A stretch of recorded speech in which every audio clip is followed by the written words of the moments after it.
बहुत समय की बात है। एक महात्मा अपनी कुटिया में अपने सभी शिष्यों को उपदेश दे रहे थे।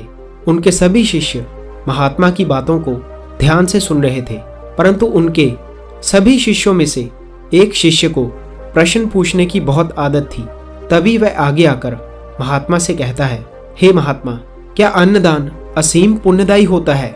महात्मा हंसते हुए अपने शिष्य से कहते हैं, अवश्य अन्नदान असीम पुण्यदायी होता है।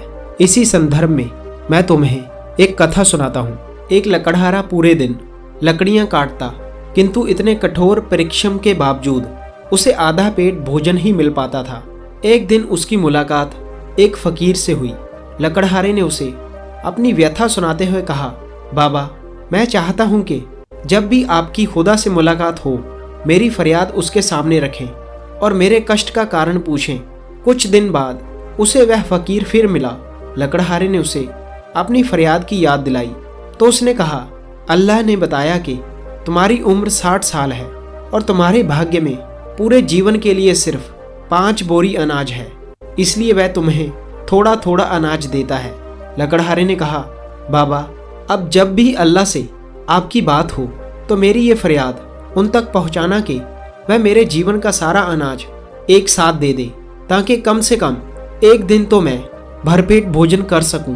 अगले दिन फकीर ने कुछ ऐसा ही किया कि लकड़हारे के घर ढेर सारा अनाज पहुंच गया।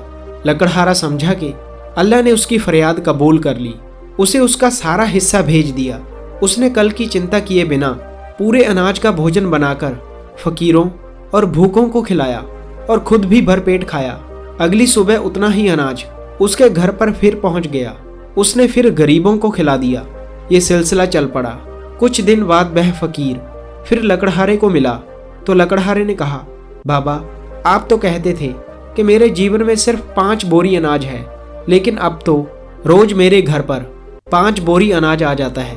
फकीर ने कहा, तुमने अपने हिस्से का अनाज गरीबों को खिला दिया, इसलिए अल्लाह अब उन गरीबों के हिस्से का अनाज तुम्हें दे रहा है। अपने हिस्से में से थोड़ा सा भी अन्न यदि किसी भूखे को भोजन कराने में दिया जाए तो उसका पुण्य 1000 सत्कर्मों से बढ़ जाता है। कहानी का अंत कर महात्मा शांत हो जाते हैं और अपने शिष्यों से कहते हैं, हमें भी इस कहानी से ये शिक्षा लेनी चाहिए कि परमात्मा में ही सच्चा सुख समाया है। जीवन की सार्थकता भी इसी में ही है, इसीलिए दूसरों की खुशी में अपना सुख ढूंढना चाहिए। सो दोस्तों, अगर आपको ये वीडियो अच्छी लगी हो तो इसे लाइक करें और शेयर करें, और ऐसी ही और मोटिवेशनल वीडियो को देखने के लिए मेरे इस चैनल को सब्सक्राइब करें। तब तक के लिए धन्यवाद।